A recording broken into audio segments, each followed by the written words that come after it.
All right. Good morning, everybody. Welcome to the Psychic Academy. And got a very exciting day planned today. So we are going to be looking more into channeling today, more about channeling training. For those of you who are here in the last couple of days, Adronis came through and basically was talking a lot about channeling development. He may come through again today. I'm not too sure if he is or not. But basically, we're going to be working more on channeling training and connecting to energy. So we're actually going to be attempting to connect certain forms of guides, loved ones, beings in spirit, may also be connecting to elements of nature. It all just depends upon the individual. So we are going to be following kind of a little routine that we're going to create and just see if there's any kind of information that can come through via channeling state. So that will be our big thing today. We'll also be talking about love vibration and interlocking frequency, and of course then we'll have an open Q&A. So again, Adronis may come through should the need arise for him. Okay, so great. Okay, Gail, it's good to see you. Thank you so much for being here. Namaste. I just got back from a long walk from the beach, so I look like crap. I'm sweaty, but I'm here. Wait, man, I just woke up an hour ago, so I look like crap, so it's all right. At least you're at a beach. I feel marvelous, though. It's a great thing. It's great. Yeah, so we do have a new student here today. This is Willanie. Gail and Willie, I know you guys haven't met yet, so Gail, Willanie, Gail. Hello. Namaste. All right, great. Okay, guys, so we're going to get started. We're going to open things up with a meditation. So why don't we just go ahead and get ourselves into a nice, relaxed, comfortable posture, making sure the body is free of any particular points of strain. We can go ahead now and close our eyes. And just taking a deep breath in through our nose,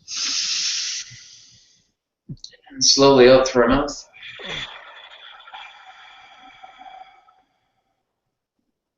Breathing in through your nose, and breathing out through your mouth.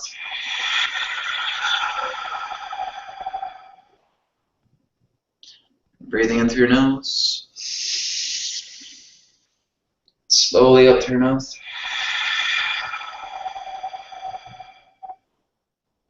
And one last time, breathing in through your nose, slowly out through your mouth.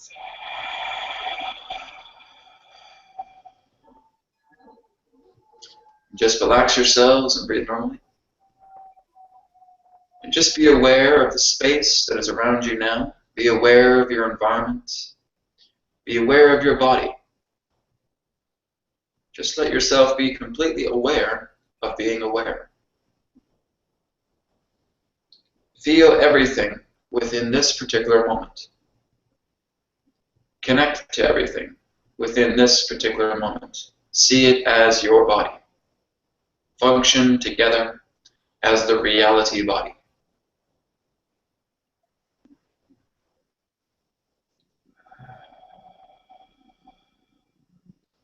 And through the center of this reality body lies your heart.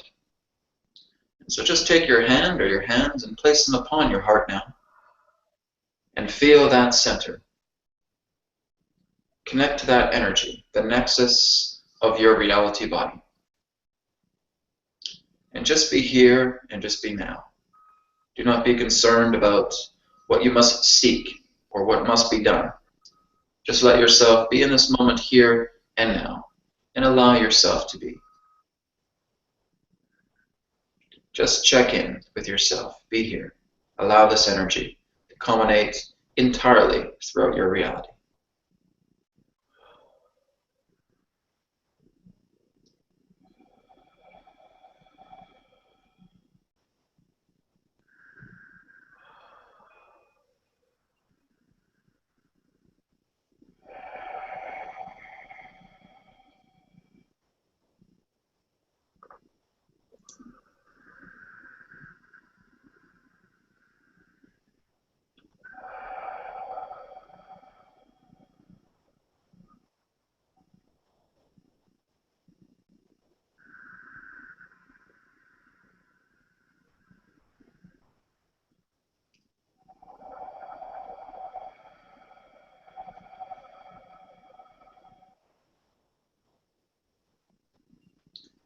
Once again, take a deep cleansing breath in through our nose. And out through our mouth. And let's just send that love and blessings and appreciation to ourselves and to all others existing in our co-creation of reality. With love and appreciation to all of you. Namaste. All right, so we can come back now into the present moment. All right, so we are now going to move on to, again, affirmations. So we're going to begin our affirmations for this morning. So I will go ahead and go first, and then we're just going to go down the line with Will and me and ending at Autumn. So I'll go ahead. And so for my affirmation today is that I realized I'm still not fully active this morning, so I still feel somewhat drowsy. But I realized that through the potential that this class holds and to the connection I do with all that I am, I will be alert, awake, and aware. So there we go. That's my affirmation for this morning. All right, so let's move on to William. William, your audio is a little, Wow. your audio is a little high pitched. Yeah, I'm not too sure if there's something wrong with your microphone. No, it's still very high pitched. What I might suggest, William, is maybe just log out, and then log back in real quick. That might be okay. Okay, no problem. Okay, let's move on to Celissa. Celissa, did you have an affirmation for this morning? She has a mouse. A mouse in her audio. It was interesting. I was like, what the hell? Yeah, I'm with you. I'm not totally here, but I'm here. So I endeavor to be here more today. Great. And not be in that world that's just spinning away. Okay. No, I feel great this morning. It's just I feel like I'm not fully. Yeah. I'm still in between the fogs of the dream world and the living world. So, yeah.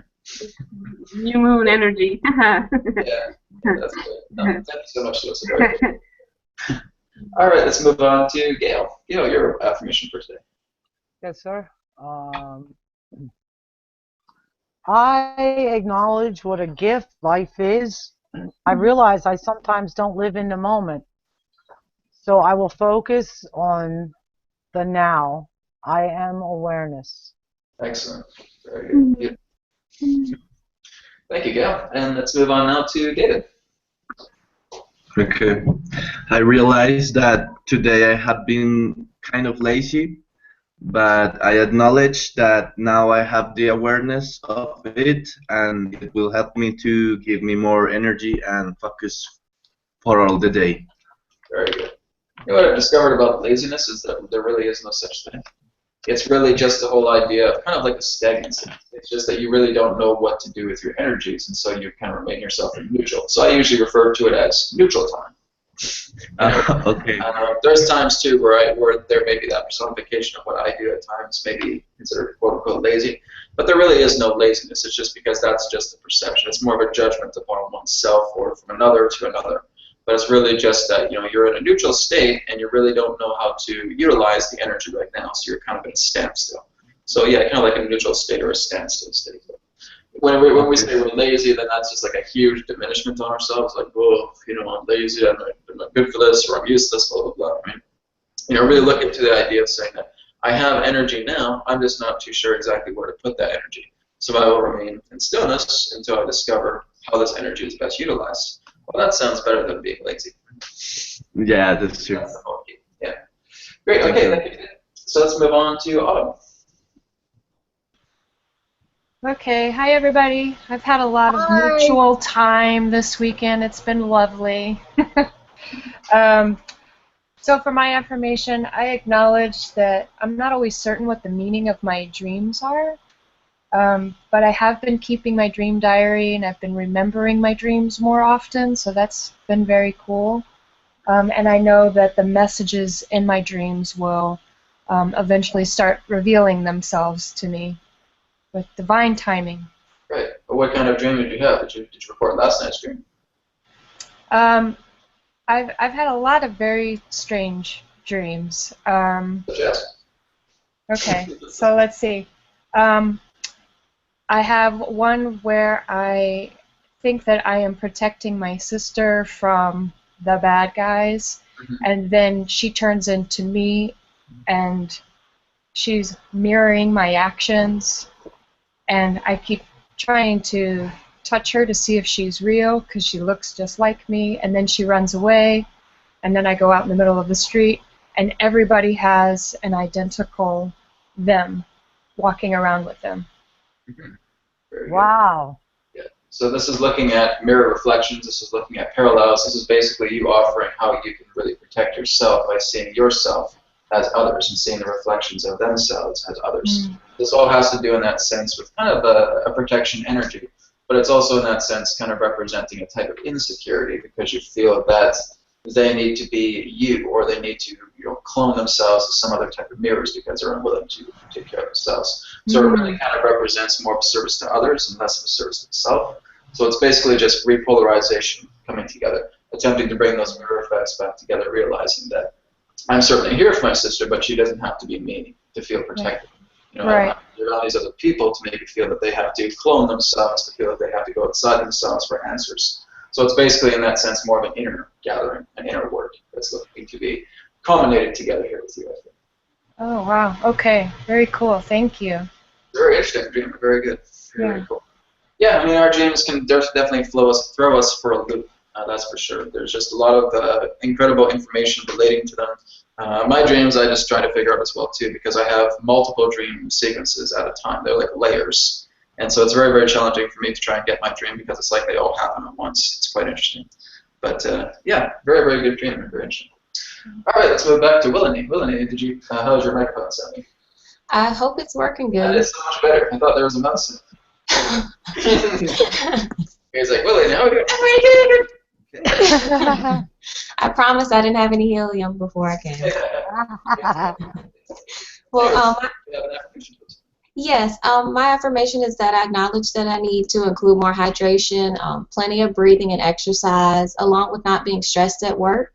And I realize that in order to do so, I have to love myself more and work on it throughout my day. Very good. That's very good. Very powerful and right to the point as well, too. Very good. This is why I usually like to do the water affirmation, is because not only are we getting that powerful positive affirmation, but we're also keeping ourselves hydrated during the day. And so usually what I recommend is continuing to do that affirmation as many times per day as you can. If it's the same affirmation that you're doing 4, 5, 6 times a day, drinking a glass of water, go ahead and do that. Especially with the symbol that we start to utilize now. That's something that can just be very, very powerful. But again, this just helps in regards to many different levels, keeping yourself hydrated as well, keeping your vibration up. I remember just yesterday when I was doing my water affirmation, as soon as I asked for what I asked for, it came to pass yesterday. So it's really, really powerful. So that's just how amazing something with our own intention, our own power, and our own positive affirmations can bring. So speaking of the water affirmation, that's what we're going to be doing next. So let's go ahead and grab our glass of water here. And again, we're going to be creating a symbol for our particular form of positive, powerful affirmation today.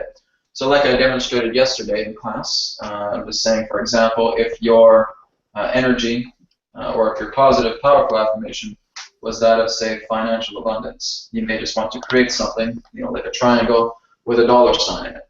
Okay, this is basically, again, a self-created symbol, so you do not need to close your eyes, and if you want to bring it that way, you certainly can, but it's just something that you're personally creating, and it should be something very, very simple.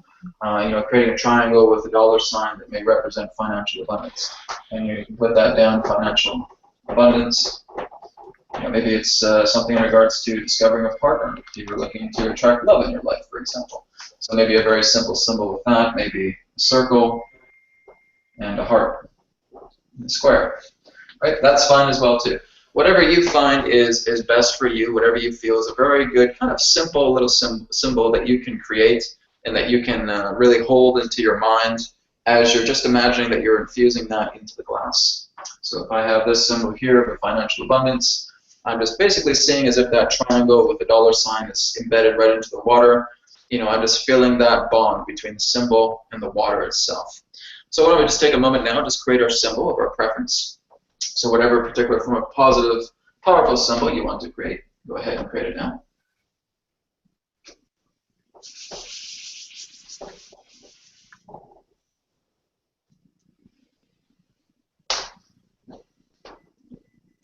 And once you're ready, you can go ahead and place that symbol into your water.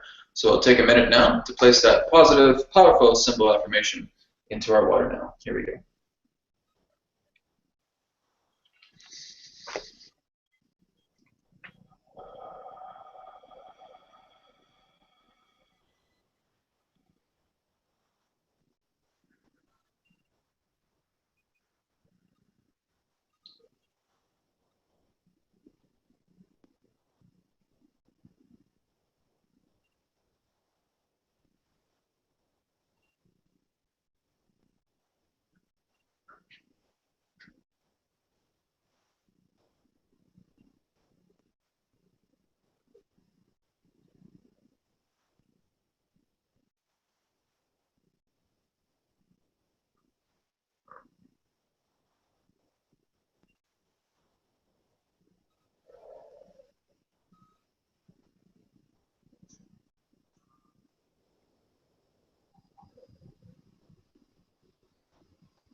Okay, so you guys got a really good symbol for that. Again, you can continue to use that as well.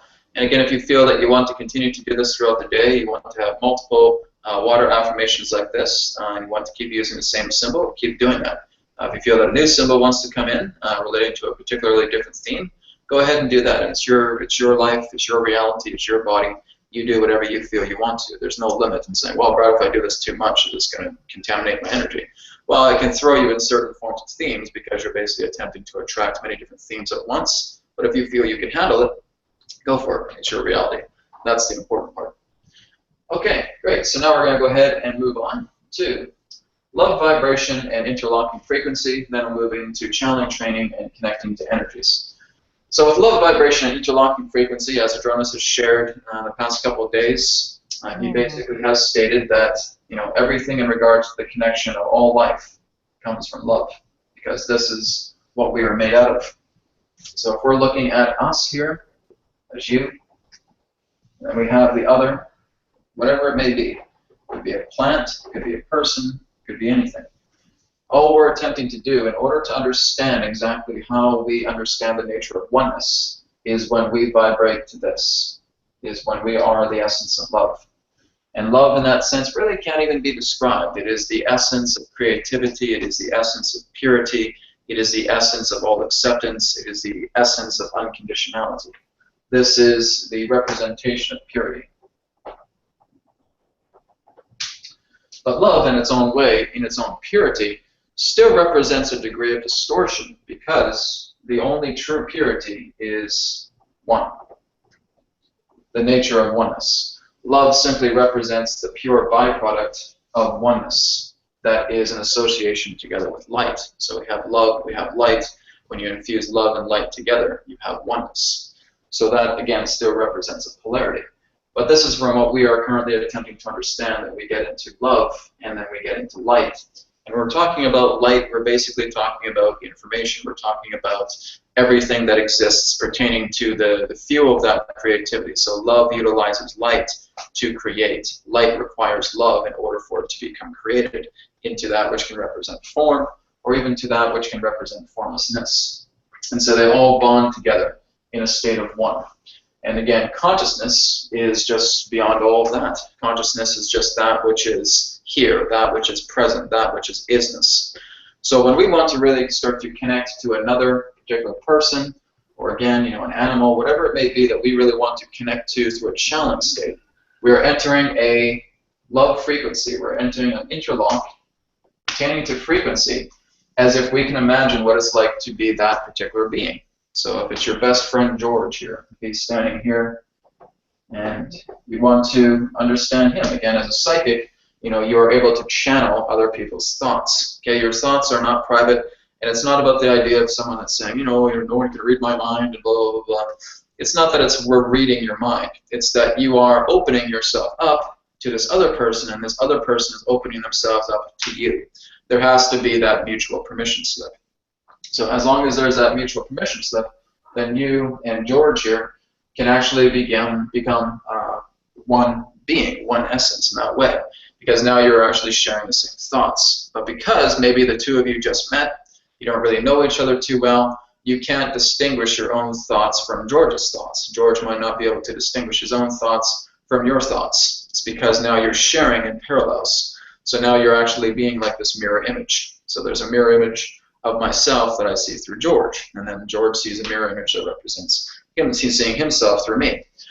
That's kind of the parallel that we're looking at here. We're looking at kind of a mirror effect, and that we have all these thoughts that are coming into our mind, but we just don't know. We say, okay, I'm getting a really, really strong sensation for cotton candy right now. Oh my God, George says, I love cotton candy.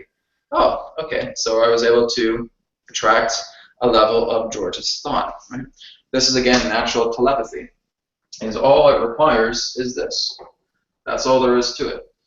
Thought form is mostly read in the perception of depth, I should say, not death, so the perception of depth through love. Now, love, in that sense, is a depth reader. It is able to read that. Now, it is not just the idea that love is fully required to feel thought. Machines can actually be created to actually detect thought forms. It's all based within the quantum field.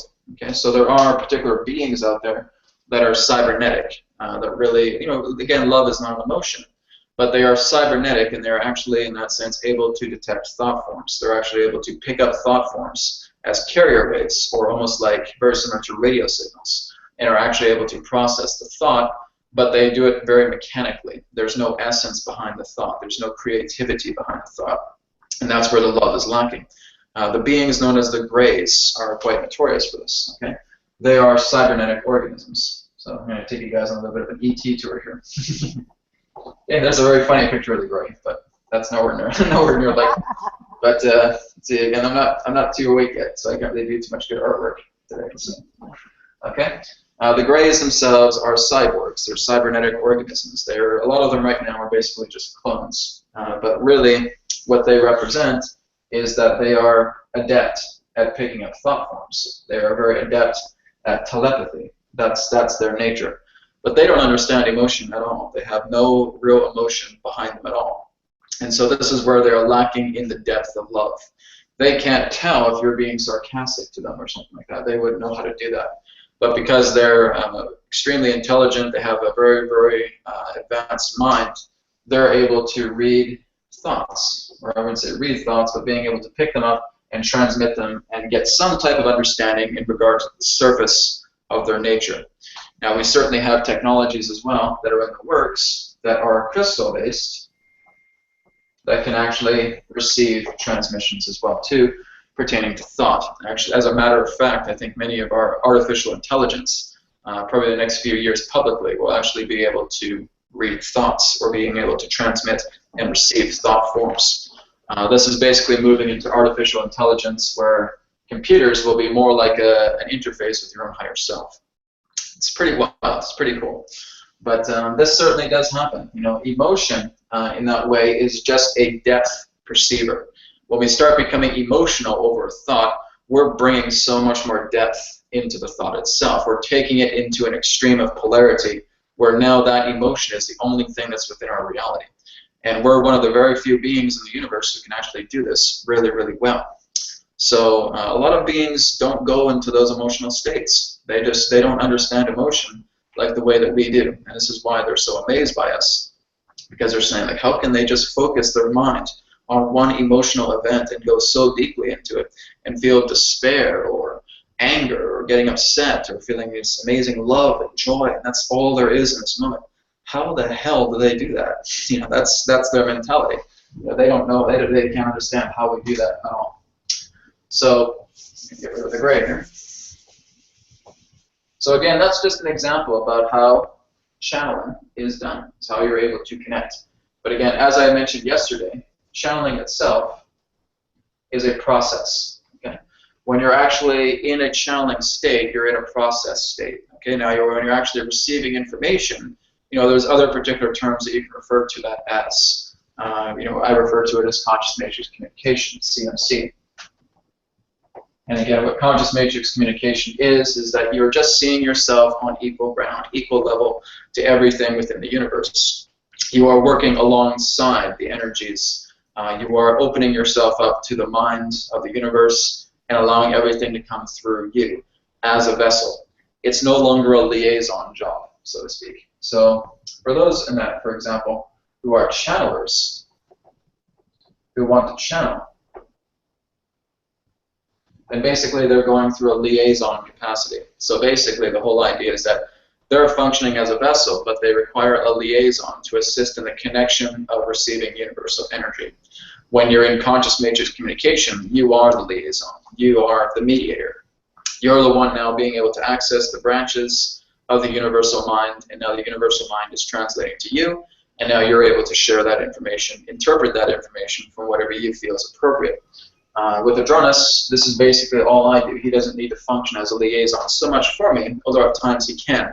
But basically, I see myself on the same platform as him. And so we're, again, converged in energies. We bond in energies. I see myself as him, and he is me. And that basically becomes kind of the factor itself. It's no longer the idea where it's a stepping ladder, where I'm here, he's up here, and here's source. So bam and bam, right? Now I feel like I'm here, he's here, there's an overlay, and now there's source, right? And the honest truth is I don't need to bring Adronis in anymore to do that. I bring him in because he has really great, profound insight. A lot of people find him very, very valuable with what he shares, and he knows how to put things really well into words. And so I really appreciate his presence there. But he's no longer a quote-unquote requirement for me to function as a liaison for me to retrieve universal information, because I have the ability to do that myself. But he comes through to offer a celestial perspective. So he's basically, in that sense, a guest all the time. He comes together and, just being able to share his perspective on a cosmic level. I don't live on Sirius, so, I mean, it'd be best for him to, come through and share a lot of these celestial perspectives. He's very, very good at, looking into timelines and all that. So, again, that sort of thing. So it's kind of like looking at a level of experience. You have a 78,500-year-old being, that comes through.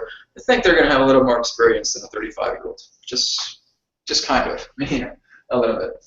So that's basically the kind of relationship that him and I have. We just kind of shift into that frequency. Again, I don't have to pull him into me or anything like that. It's just being able to move my mind into a collective, into a aligned cognitive state to where Adronis comes through. So it's just giving myself a moment to center while Adronis comes through, and then his information becomes shared through the transmission. So we all have the capability of doing that as well. Conscious matrix communication, again, is a little bit challenging at first because it's basically being able to tap the entire spectrum. I have met a couple people who I would consider to be conscious matrix communicators, but a lot of these people have been doing this for years and years and years and years. It's not something that you can just kind of introduce yourself. Oh, Brad, can you teach me how to be a conscious matrix communicator? No, not really, because this is where you have to understand your own palette. You have to understand exactly how you naturally connect to the universal mind. Conscious matrix communication really can't be taught. It has to be known. So it's just about you deciding exactly how much you want to play together with the spectrum. You're looking into learning more about the increments of consciousness. And as those increments start to grow, then you can naturally form yourself into something that would represent a conscious matrix communicator.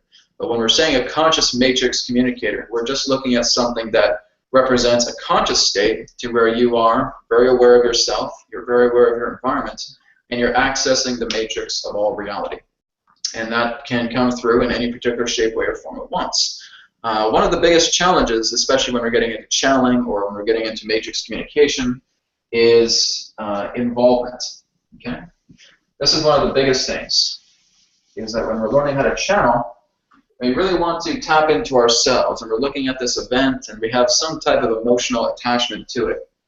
When we get that emotional charge out of an event, and we're trying to basically give ourselves a prediction, or we're trying to see exactly how it can come about, it's almost like white noise.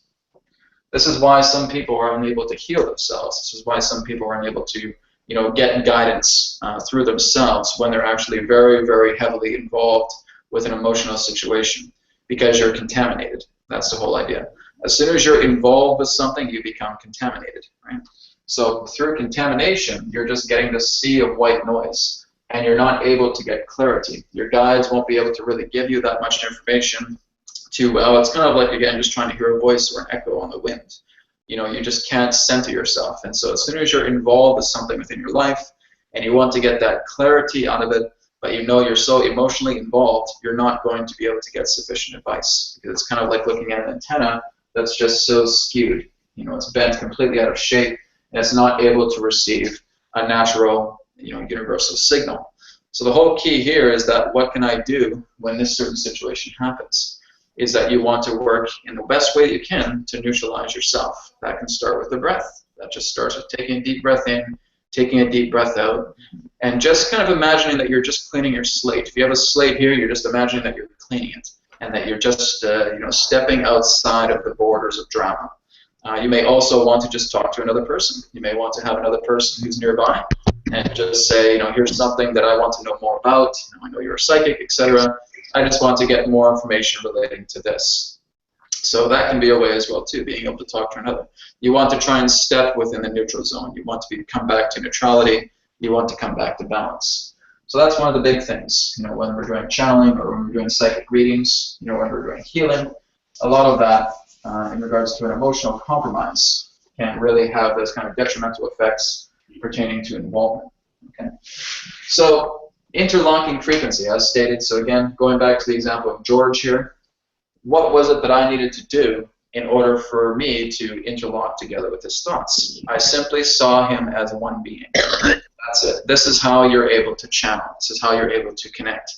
If you want to go outside and channel an oak tree, that's in your backyard, you certainly can do that. Placing your hands on the tree, closing your eyes, and not seeing separation between yourself and the other. Sorry guys, we have another voice in the background. Okay, just checking. Thought I heard something. I don't know, maybe I'm being channeled right now. I don't know. Okay, but again, just like the example of the oak tree, going up to the oak tree, placing your hands upon that oak tree, and just feeling that oneness connection, that oneness bond. There is no separation between yourself and that oak tree. This is the oneness bond. This is really what forms together the channeling experience. Now you're interlocking frequency because you're seeing yourself and the tree as one particular being. What would it be like to go live a tree and live as a tree? This is what I would like to give you guys for homework today. Just go find a tree within your neighborhood, maybe a nice quiet area, and just start to bond with it. Go take a book and sit down by a tree. Go meditate by a tree. Go hug a tree.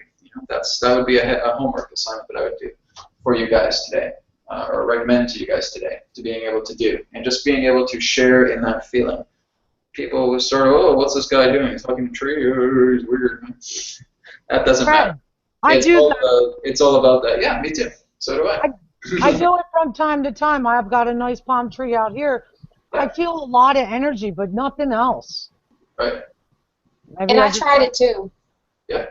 Okay. I tried it yesterday in the front yard. At first I was thinking, oh my gosh, all the traffic that goes by, they're going to think I'm crazy. But my husband and dog were out there, and my husband was touching it, and I leaned against it, and I felt like this great warmth, and it was awesome. Yeah, exactly. And here's a tip, is that if you're doing the tree experiment here, you want to channel the tree. Okay? Don't feel as if a human is touching the tree. Okay? You're not touching the tree. Okay? There is no self that is touching the tree. Imagine that you don't even have a body. Imagine that you are just pure consciousness. And that as pure consciousness, you're simply utilizing the extensions of this consciousness to touch another life. And I want you just to be completely immersed only in that particular life that you touch. So you feel a warmth. Okay, great. What else is there? Go real deep with that. Just let the whole form just kind of develop itself, because when you start to move past the self, because the self is always trying to struggle to find out what its process. Oh my God, what am I getting here? Okay, this and that, this and that, this and that. Just feel. Just be in that space. It's okay if you maybe don't feel any words or anything like that. you're feeling a warmth, that's a good sign. If you're feeling that there's strong energy, that's a good sign. Just see if you can take that a little bit deeper. That just may mean that you have to sit with the tree for a little while and just kind of connect that energy. But just kind of feeling that there's no self involved. It's just totally the tree, that you exist as consciousness and that you're working together with the tree, and all that there is right now is the tree itself.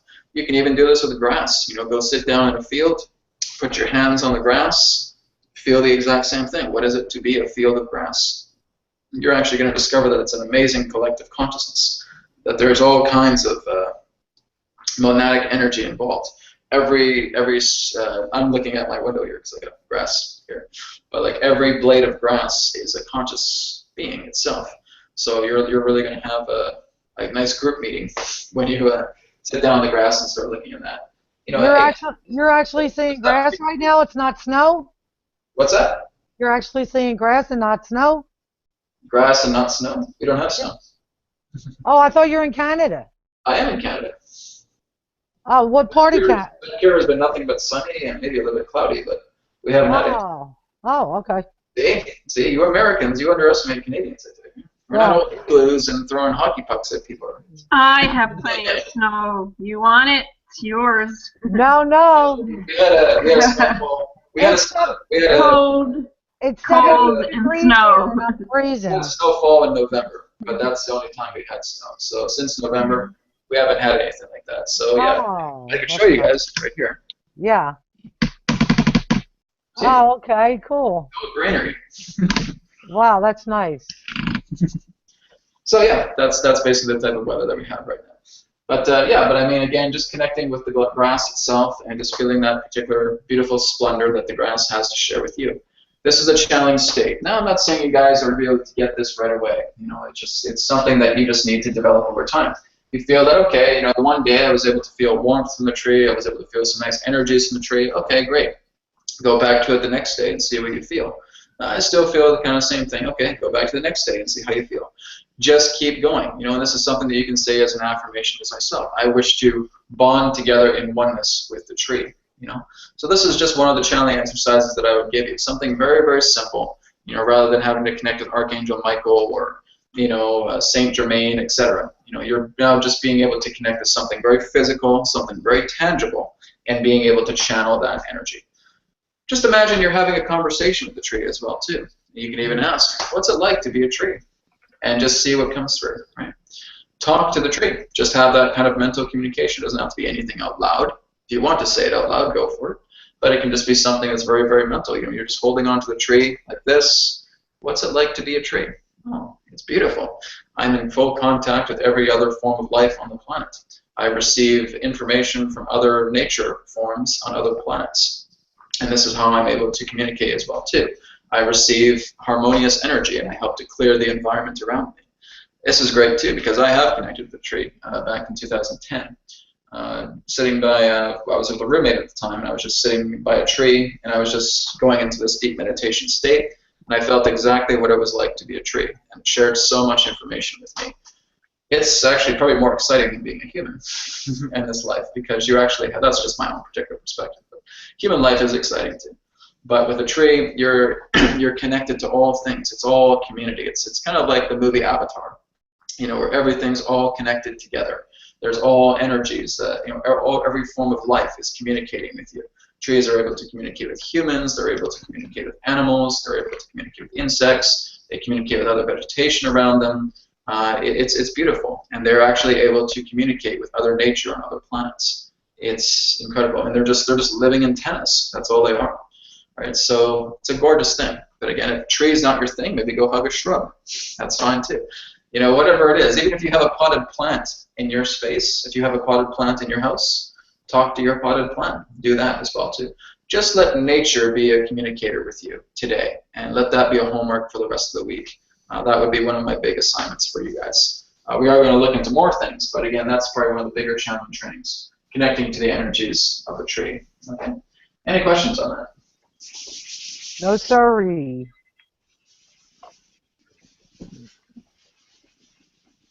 Okay, great. Sure, you guys don't have any questions on that? You guys are all good? So you're very confident right now you can go outside and talk to a tree? Yes. Yes. Okay. Well, I hear one yes. I don't hear all the yeses. So I can hear from every single one of you. Yes, Brad, I can absolutely go without hesitation to go outside and talk to a tree right now. Yes, Brad. Yes, Brad, absolutely. I'll Okay. try to Yes, find yes. one that's later. That's better. Okay. Like one person, yeah, she said yes for me, so I'm not Winter. From one life being to another. going to talk here, guys. It's all right. It's a good classroom. Okay, so now we're going to move on to, again, channeling training, connecting to energies. So what I'd like you to do right now is just feel free to have a notepad out or a piece of paper, okay? And I just want you to just kind of spontaneously draw a symbol, or just kind of drawing kind of like an algorithm that represents your own environment right now. Just kind of how you feel, your own state of being, your own environment. So just having that piece of paper, having that notebook, just drawing out a little rectangle here. And I just want you to not even think about it. You're just kind of tapping into yourself for a moment. You're tapping into your environment, and you're just creating this, something like that. Okay? It doesn't have to have form to it. It's something that's, you know, kind of quote unquote a scribble, but it's basically an algorithm. So I just want you guys to draw out that rectangle and just start to fill it with something. Okay? Go ahead.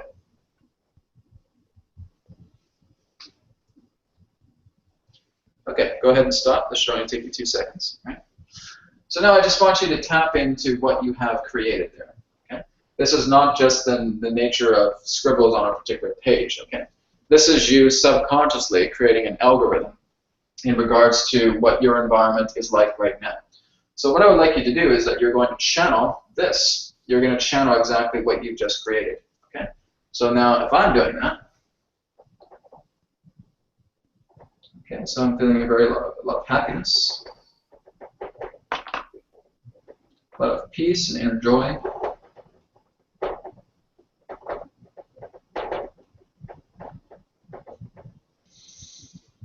Okay, and something with dedication as well.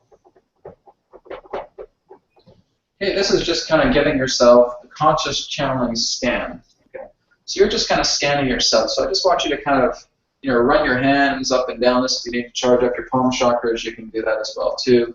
Run your palm chakras through this.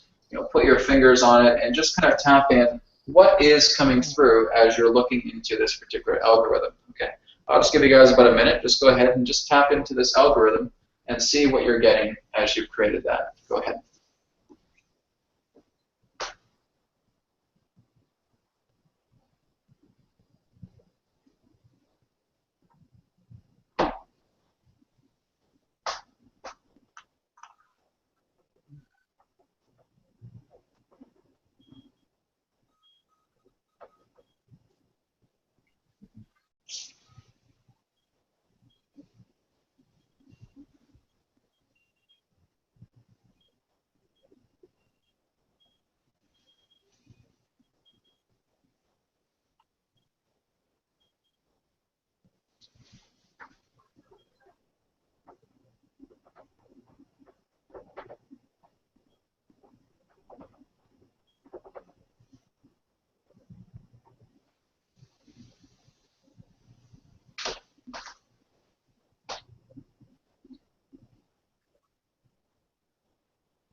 Okay, so let's go ahead and come back to center. Was anybody able to get anything through their algorithm? Yeah, I was. Well, you can just read it out here, so I'm not able to see that too well. Okay, love, tranquility, honor, and infinity. Infinity. Okay, great, excellent. Anybody else? Brad, I got, oh, sorry. Go ahead. David, I'll come to you first. Yeah, David, go ahead. Okay. I got strength, support, love, and I actually think maybe this is, I felt kind of like my cat that just passed coming through on this. Oh, there you go. That's Wow. good. Yeah, that's a good feeling. There you go. Yeah. That's it. That's exactly what we want to feel for. We're kind of getting ideas if there's anything, maybe a presence that's within our space right now that we can channel. So that would be a good thing for you to write down. It's a cat. Okay. All right, very good. Thank you, Adam. And David, how about you? I got fluidity, facilitation, new reactions and new reflections, all memories, and serenity. Great, excellent. You say Pleiadian energy? No. I say alt memories. Oh, okay, okay. For a second, I guess maybe the audio did something. Pleiadian. Oh, okay. You're connecting with Pleiadian. Oh, maybe. Yeah, All right, very good. Oh, that's good. Thank you, Dave. All right, let's move on to Celissa. Celissa, were you able to get anything? I don't know if you can see. It's a whole Can't really see. paragraph. Yeah. It's allow the self to step back and be at one with what is.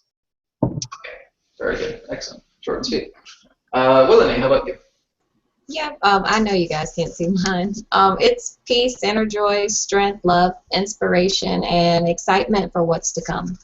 Okay, great. Very good, guys. So you're all able to get something out of this. Now, this is basically what's known as a self-ideogram. Okay. Now, an ideogram is basically what they refer to in remote viewing. Remote viewing, again, as we understand, is just being able to tap directly into the collective unconscious and just having instant perceptions relating to a particular quote-unquote target. Right?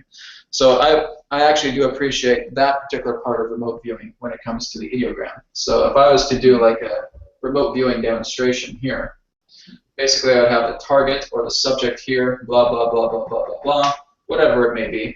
Then I have what's known as a reference number. So basically, if I was to say that this was a folder and that there's a 1, 2, 3, 4, 5 as a reference number on it, and inside the folder is information pertaining to the target, I would basically just start to write down 1, 2, 3, 4, 5. Then without thought, create that. Okay? You're not even thinking about it. As soon as you write down the number, bam, an ideogram becomes created. An ideogram is basically just an abstract image that is kind of acting like a zip file. So we're basically taking that ideogram, and as soon as we place that on the square there, now we just start writing data out to it. Okay, so hard, long, metal, tube. Okay, that's the remote viewing way of doing it. Okay, that's, I only try and take little elements out of remote viewing in that particular way. But I've done remote viewing since 2010. I did about 3 different styles of it: technical remote viewing, coordinated remote viewing, and predictive remote viewing. And of course, there's a natural remote viewing that was actually more investigated by the Monroe Institute, the people that do like HemiSync. Right?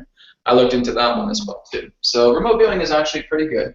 I don't care too much for the militarized remote viewing. But a lot of the remote viewing, that has been adapted through that is actually now starting to bring a little bit more conscious awareness into it. You do still have to form a structure, but again, with a lot of the militarized remote viewing, I don't really care for it too much. But anyways, this is the part that I've looked into the most relating to the ideogram.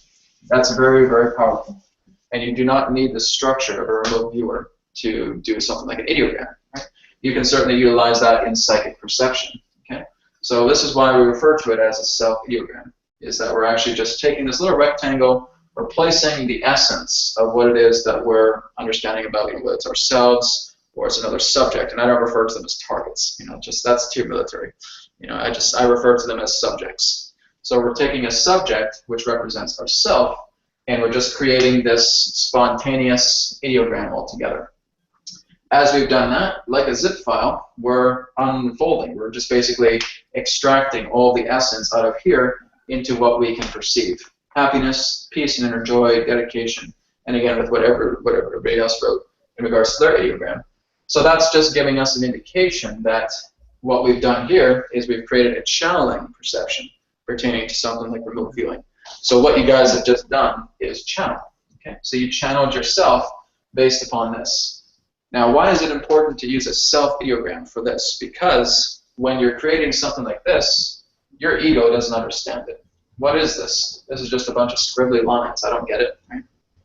That's the whole point. This kind of puts you at an advantage, not being obvious in regards to what you're scanning about. So if I'm basically saying to a person, okay, well, how do you feel right now? Oh, I don't know. I feel like this and I feel like that. So I'm basically saying something that they can identify with, and now the filters are just hitting that particular question and are just saying, I don't know, I don't know how I feel when I'm here, right? Now, if I'm basically saying, okay, go ahead and do this and create this ideogram, now just be able to create what comes through. It's unavoidable, right? You're just going to start getting these thoughts that are going to tell you exactly what's coming through. So now you're just writing this information down. So this is basically a filter bypasser, okay? And this is why I use this in conscious matrix communication a lot, is when I'm scanning a person's energy to read their Akashic records, or if I'm doing a light circuitry attunement on them, or what have you. I'm basically utilizing something like this because I'm bypassing the filters. I'm just looking into their energy, and this is really just kind of the imprint that they have given me permission to do, to imprint this energy here into an ideogram and just start receiving information. So that's one of the things I do through Akashic Records as well, because we're going to be getting into the Akashic Records here in the next few weeks.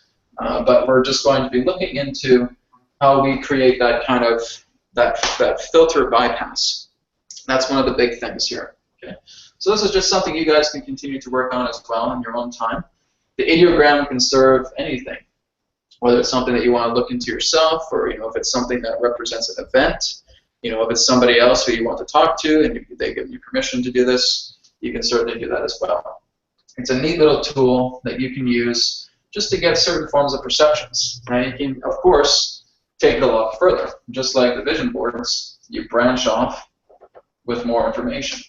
So if there's happiness, okay, what more about happiness can I share? If there's peace and inner joy, branch that off. What more about that can I share? Dedication, great. What is there more about that I can share? And just continue to branch and branch and branch. That's one way of being able to go a little bit deeper into these ideograms. So how does the ideogram work? How did we allow ourselves to create this kind of little scribble mark here? It's because it's particularly essence. It is essence in a multi-transdimensional, hyperdimensional grid. So if we were to look at all these lines and actually being able to see them move and always blending with each other, merging with each other, always in a state of animation, that would represent hyperdimensional reality.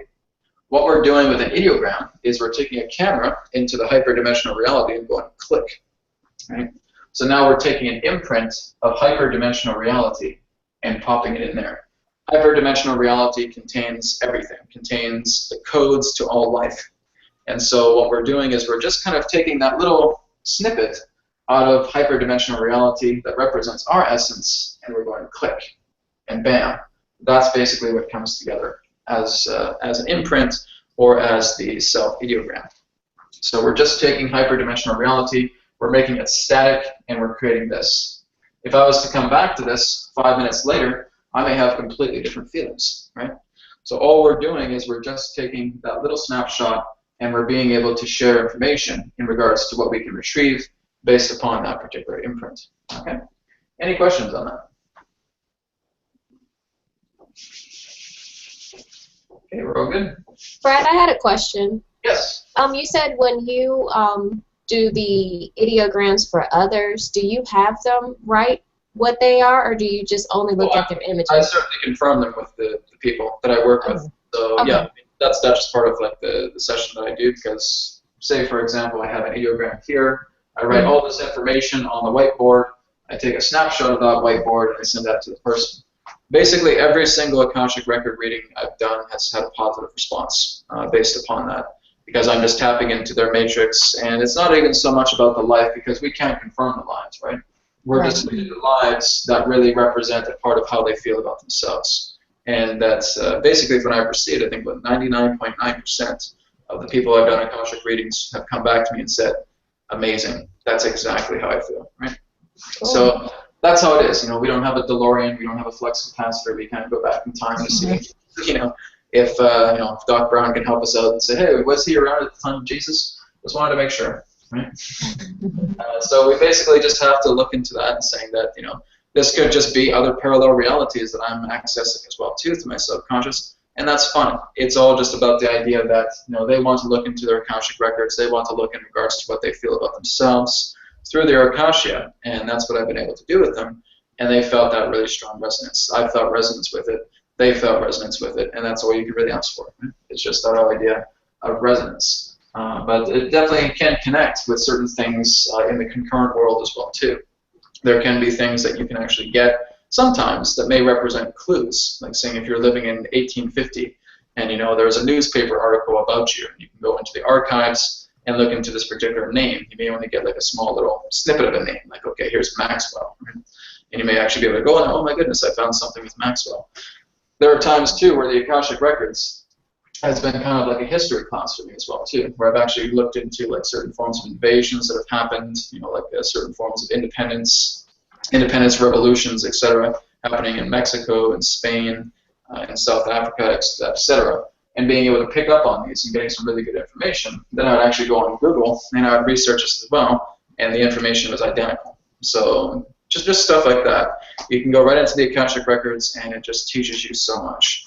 But it's kind of like you have to perceive it. You have to get a really lot of different interpretations. It's like a person is showing you an abstract image, and you have to make sense about what that abstract I would have rather just keep the one to myself than I can rely on somebody and screw me up. Sorry, Gary. Now, I want to be able to pay attention to class. Sorry, Gary, I couldn't hear you. Sorry, what was that? Sorry, you can pay attention. I couldn't hear you, Gary. Sorry, I couldn't hear that at all. Anyways, so higher self is the next part we're going to go into. So again, like I said, conscious matrix communication, Akashic Records altogether. This is something we're going to be looking into a little bit more, but learning to access the Akashic Records. Okay, so now we're going to look more into higher self. What? Yeah, I'm just going to have to get your microphone. It's a little loud in there. And just as a note, guys, if you do have a noisy background, please mute your microphone. it just gets a little too distracting. Okay, so we're going to look into higher self now, and we're going to look into developing a channeling state with that. Okay, so again, just as we did before, we're going to create this ideogram once again. And again, this is going to relate to our own higher self. Okay, so what I want you guys to do right now is just take a minute and just connect to what you feel is the essence of your higher self, whatever that energy may represent altogether. And as you're just feeling about what the higher self represents to you, then you can just, at your own time, create that ideogram again and just develop that, and then being able to extract that information along the side here, just as we did before. Okay, so when you're ready, I'll just give you guys about a good 2 minutes for this. When you're ready, go ahead, take it away, create that algorithm, and create that extraction. Go ahead.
Okay, guys, so we'll come back to center now.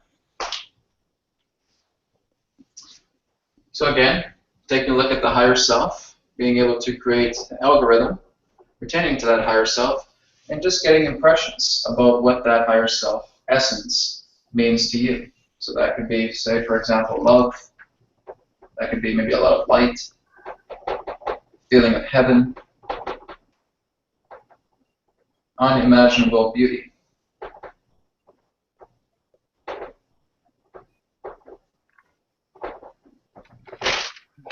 Okay. So something like that, we may be able to receive pertaining to higher self. I'm not going to worry about you guys sharing that information. This is just between yourself and your higher self, so you guys can just basically take that and bring it to where you want to go. But all we're attempting to do is that, as long as we're able to confirm a form of presence that we felt, we're looking into our higher self, we create that algorithm, we're starting to get these particular sensations, and now we can kind of just take it a little bit further. We can tap into those particular energies, we look into these definitions as they come through, and now we can actually, again, like before, create branches and look more into how we can actually start to connect with more definition pertaining to our higher self. Now, why is it important that we've done this when we're looking into channeling training? Because you want to get a feeling of what the higher self means to you, because this is one of the first things to look into when you're channeling, is you want to go right into your higher self. And so you want to have an impression of what the higher self is. So if I see my higher self as love, as light, as heaven, as unimaginable beauty, I could think of 1,000 different types of images for that. That's powerful, that's great. That's exactly what I need, because now I've formed some type of relationship that I can define pertaining to higher self. So now I can go into meditation. Now I can start looking into those particular terms. I can start formulating concepts about what the higher self means to me. And now I'm just starting to meditate on those particular ideas and actually having the higher self come closer and looking more into that particular type of connection. So that is also homework for you guys tonight as well, too, is that next week we're going to come back and see how you guys have been able to manage to connect with your higher self. Okay. Some of you may already be there. That's great. So you're well ahead of the game. But again, all you're doing is you're just forming a relationship. Start a relationship with a person. Look into the relationship with the higher self and find exactly what it means altogether for you. Okay. Any questions on that? No, sir. Oh, sir. Oh my goodness, I feel like I'm wearing like a military gear. Is that clear, Private? Yes. I answered. Oh, sir. I had an emergency come up in the middle of doing this, or when you were teaching us about this segment here, but I'm caught up. Thank you. Sorry. Yeah, no, you gave us a glimpse of your kitchen. Thank you for that. Yeah, It's a nice kitchen. the fella I take care of, his stepdaughter's here, and she was supposed to make him lunch, and she left and did not. So I had to make him a quick lunch. So the universe telling you, here, take a break. Go make some food. Okay, great. Okay, how's about everybody else? Everybody else very clear on this? You guys were able to get something through your higher self connection? Okay, great. Yes. Okay, very good. All right. So for the last 20 minutes or so, I'll go ahead and bring Adronis in, and we'll do like an open Q&A. So if you guys do have any particular questions in regards to everything we shared today, again, we are going to be looking more into channeling next week. Of course, there is always tomorrow's class as well for those of you who come back. But we're basically just doing a lot of the depth that we're doing here today and in the last couple of days as well, too. So again, this is all just helping you to connect more so with the higher self. And again, it's not about you having to become a channeler. This is just something that is an integration part of you developing more of your psychic development. You're realizing that channeling is just a part of the psychic field itself. It's all part of the nature of being a psychic itself. It's being able to tap into things and being able to retrieve information. It's not that you have to do something, like Darrow Anka channeling Bashar or me channeling Adronis, etc. Doesn't mean you have to do that. But what you're doing is you're becoming integrative with your guidance. Your guidance can actually have a face to it, and now you're actually able to interface with the face, so to speak. So I will go ahead now and connect with Adronis, and we'll just have an open Q&A session. So I'll just be a moment here. I'm going to be doing a standing channeling, so this will be kind of interesting. I haven't done these before, but I usually can't stand too long. So, anyways, I'll go ahead and bring Adronis through, and we'll get started. Here we go.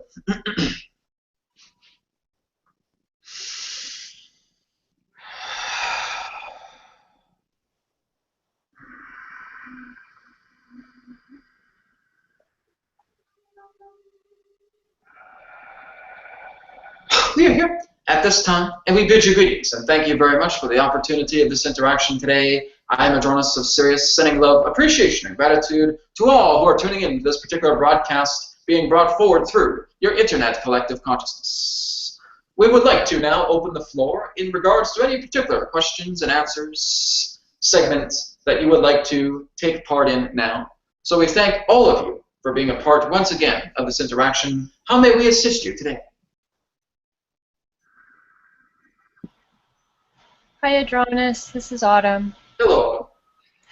Hi, I have a question. I have had a lot of interest in dolphin energy, and Yes. I'm wondering if I am communicating with them on another plane.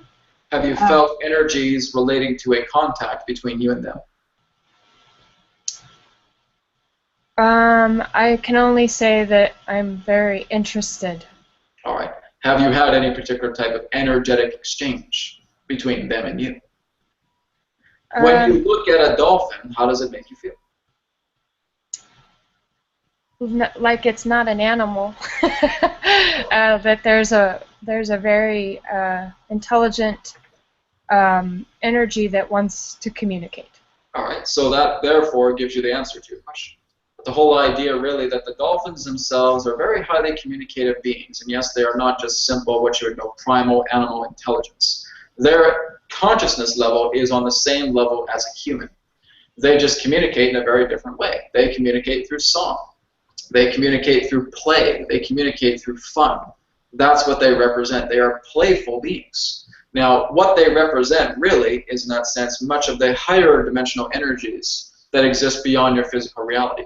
Many different beings of that nature are very playful or very fun, but in that sense they do have a seriousness to them. We're not referring to our star in that way, but there is the idea of a seriousness to them, that in that sense that they can be direct, but they enjoy being playful because they simply see you as them, and you are the purity of love to them, and they are the purity of love to you.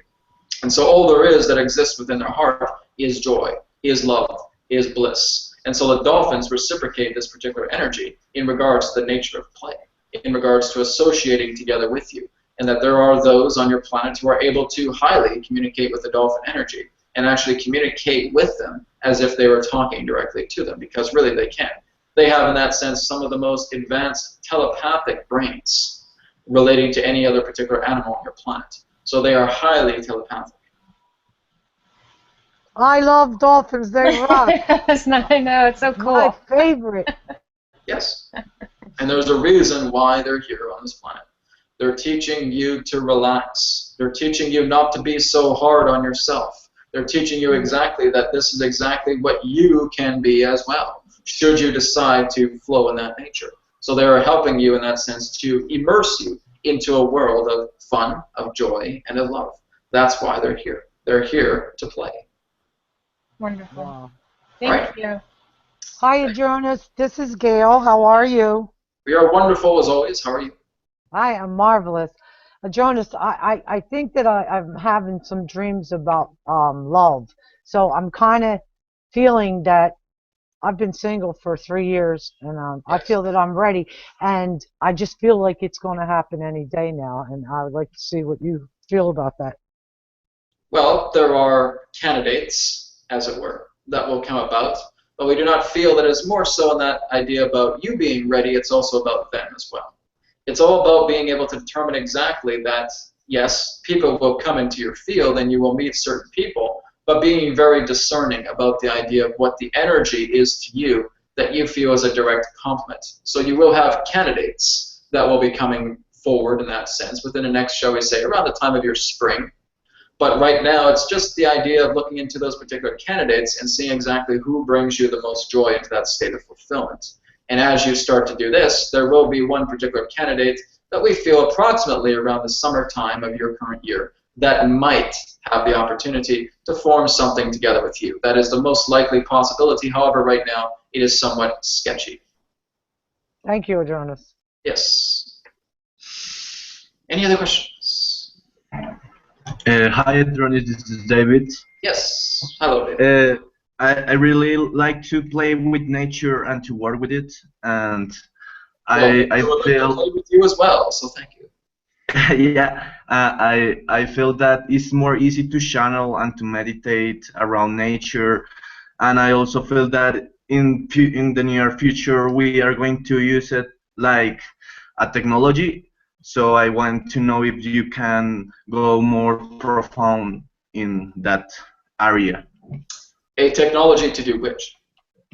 I feel that is to communicate, to help us to communicate with different aspects of our consciousness or dimensions. Well, any particular consciousness science that comes together will often be created through the idea of what you would know as crystal technology.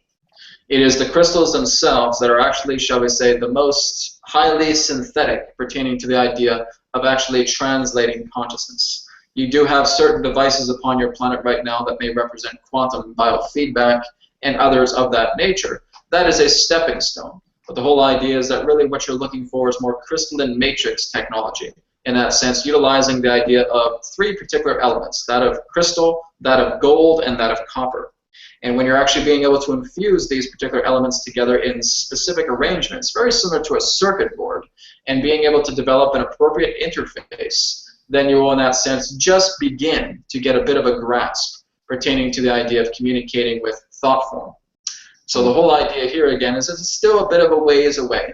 Water would also represent a fourth significant element in this particular process. But in that sense, through interpretation, the real challenge is being able to have an observer present as well, so a living being as well. So the technology is an assistant, but it is very, very important that a subject representing a living being be present in regards to these types of technologies to understand the conveyance pertaining to the thought, because as you know, thought is multi-observational. It is the observation in regards to subjectiveness, for one to determine exactly the alignment of the thought that becomes retrieved through the, shall we say, organic technology in order for that particular energy itself to be understood. Okay, Adonis, thank now, you. Understand that many of the extraterrestrial races that actually have self-aware vessels, in that sense, do form some type of a chrysalis, in that sense, a particular type of crystal effect. But again, it is a part of a bond between that particular entity or entities and the consciousness of the vessel itself. And so there is a humility there, there is a bonding there, there is an essence there. Many of these other particular types of vessels are made out of pure light. Now again, many of you humans will not even be going there for a very, very long time just as yet. But you will notice that artificially intelligent vessels will actually become a part of your future in regards to interstellar travel. Oh, that's awesome. Yes. Thank you, Dranis. You're very welcome. So again, we would suggest looking more into your artificial intelligent technology. This is where it will begin, and you will discover that through the dissection of much of this artificial intelligence will have much to do in regards to the idea of the four elements pertaining to that of crystal, copper, gold, and water. All right? Okay. All right. Thank you, Dranis. Thank you very much. And again, me, Adonis, sorry. And about the plants and trees, what do you can share with us that we will use them in the future with our technology? Do you understand me? The understanding of which? No, sorry. I want to ask you if you can share some information relating of the use of the plants and the trees with our technology, how they are going to help us. Or the vegetation itself on your planet is a technology. Your own body is a technology. And so it's not so much in that sense of attempting to imbue, shall we say, your nuts and bolts technology with nature, because really they're not even really compatible. The whole idea is that your organic technology that we have mentioned, that is actually synthesized out of organic material from the purity of your copper, your gold, your water, and your crystals, are actually creating an organic technology. It's not something that you would consider to be a nuts and bolts mechanism. Now, there can be certain forms of elements pertaining to that, such as interfacial qualities. But basically what we're stating here is that more and more of the generations of humans that are coming upon your planet will naturally be able to communicate with nature. Nature will primarily be your technology, rather than the idea of your, shall we say, synthesis pertaining to the understanding of your nuts and bolts. Now, it's not to say that you're dismissing those nuts and bolts technologies as well, because there certainly will be hybridization experiments between consciousness technology and your primal technology altogether. So that will take place in some form. And that is starting to happen. Again, as we've stated, look into artificial intelligence, because that's what's moving you more so into the idea about how consciousness is moving together in that way. Now, some of those particular forms of parameters are somewhat organic, and some of them are somewhat artificial. But again, understanding that artificial intelligence really is just a synthesized version of your own consciousness on a subconscious level that is actually communicating together with you. Oh, thank you, Dennis. That's perfect. Yes. Thank you. Any other questions?